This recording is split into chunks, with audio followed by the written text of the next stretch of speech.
Hello you et bienvenue dans ce petit bonus de l'expérience de soi. Je suis super contente de te présenter cet épisode bonus, c'est un format court pour aller à l'essentiel. Moi c'est Maude et je t'embarque avec moi pour voyager à l'intérieur de toi. Le sujet qu'on explore aujourd'hui, c'est comment échapper au piège du persécuteur. Modifier ce schéma va te permettre de te sentir beaucoup plus en paix et de te rendre compte que c'est vraiment cool la vie quand on n'a pas la sensation de se battre en permanence avec les autres. Avant tout, c'est important de comprendre le rôle du persécuteur. Je t'ai donné un maximum d'informations dans le 13e épisode de ce podcast, on va dire la version intégrale, je t'invite à aller l'écouter. Imagine-toi dans ces moments où on est toujours en train de critiquer et de blâmer les autres. Ça nous donne un sentiment de contrôle et donc de puissance. Mais à la longue, le problème c'est que ça nous abîme vraiment, nous, et ça abîme nos relations. Maintenant, imagine autre chose. C'est que tu brilles, tu vois, genre, tu rayonnes, mais sans critiquer. Tu es vu, entendu et aimé pour qui tu es, sans avoir besoin de descendre les autres pour l'être. Waouh, ça donne envie ça, hein?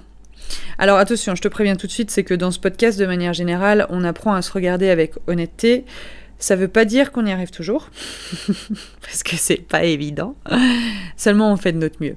Donc, je partage avec toi mon exemple, c'est que j'étais la première à dire que j'avais horreur de voir les gens descendre les autres pour se valoriser. Ça me dégoûtait. Vraiment, ça me dégoûtait. Je sens encore une petite boule, tu sais, à la gorge, même rien qu'en te le disant là. Jusqu'à ce que je réalise en fait à quel point j'étais capable de moi le faire. Et en plus de ça, de manière sournoise. C'est-à-dire que c'était pas vraiment visible, tu sais, c'était à petite dose, régulièrement, et avec l'accumulation de chaque jour, en fait, ça fait un vrai poison au final. Tu sais, c'est un peu ce qu'on peut voir dans les films, genre, comme dans Desperate Housewives, où le pharmacien, je crois que c'est ça l'histoire, le pharmacien veut tuer le mari de Brie Van de Camp, je crois que c'est ça, en l'empoisonnant à petit feu à travers des médicaments. Je crois que c'est ça l'histoire. C'est vraiment, tu sais, ces petits comportements de tous les jours qui nous bousillent. C'est vraiment ce que je t'invite à faire, c'est regarder tous ces petits comportements sournois que ça nous arrange de pas regarder, évidemment, et pourtant qui nous font nous empoisonner la vie avec. Alors je t'invite vraiment à observer à quel moment tu fais ça dans ta vie, et pas de te dire que de toute façon tu le fais jamais. Aujourd'hui, je vais te partager 4 clés pour sortir du rôle du persécuteur. La première des choses, comme tout, c'est de prendre conscience. Il faut que tu sentes la différence entre critiquer et encourager.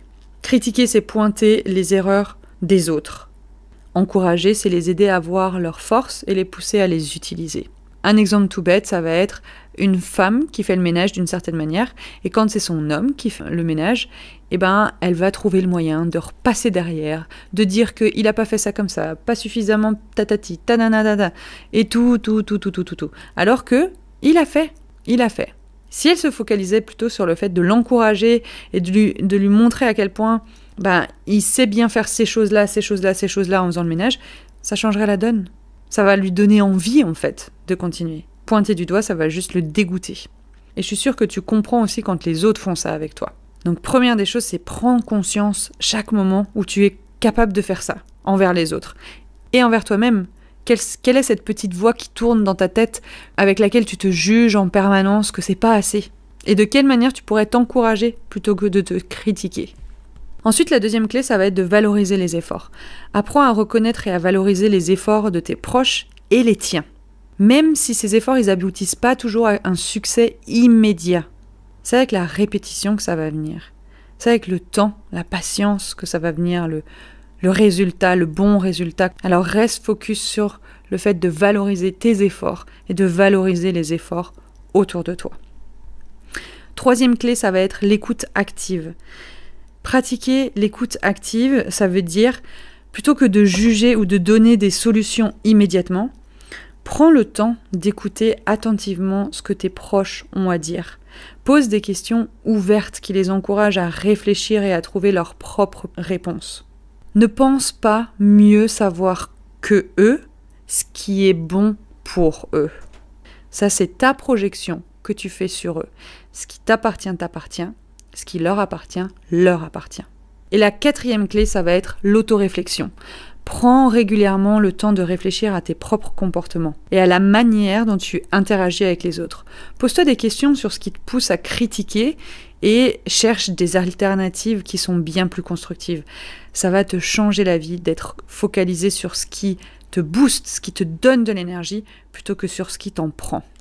En fait, sortir du rôle du persécuteur, c'est comme passer de juge sévère à une personne confiante, inspirante et remplie d'amour. On a vraiment des billes pour switcher de « je vis ma vie en mode automatique guidé par mes peurs » à « je choisis consciemment le moteur de l'amour pour guider ma vie ». Merci beaucoup d'avoir écouté cet épisode bonus de l'expérience de soi. Rappelle-toi, un petit cœur, une petite étoile, un petit pouce.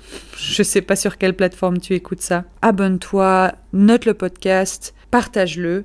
Et si tu sens que tu as besoin d'aller plus loin dans ce chemin vers la prise en main de ta propre vie, de tes propres comportements qui sont pas toujours évidents à voir au quotidien, n'hésite pas à découvrir les sessions individuelles, il est temps d'oser. Et découvre aussi l'accompagnement en profondeur de la Namasfuck Academy. Tu trouveras plus d'infos dans la description. Je te donne rendez-vous mardi pour l'avant-dernier épisode de ce podcast. Et rappelle-toi, tu as beaucoup plus de douceur, de tendresse et d'amour en toi que tu ne le penses. Je te fais des bisous.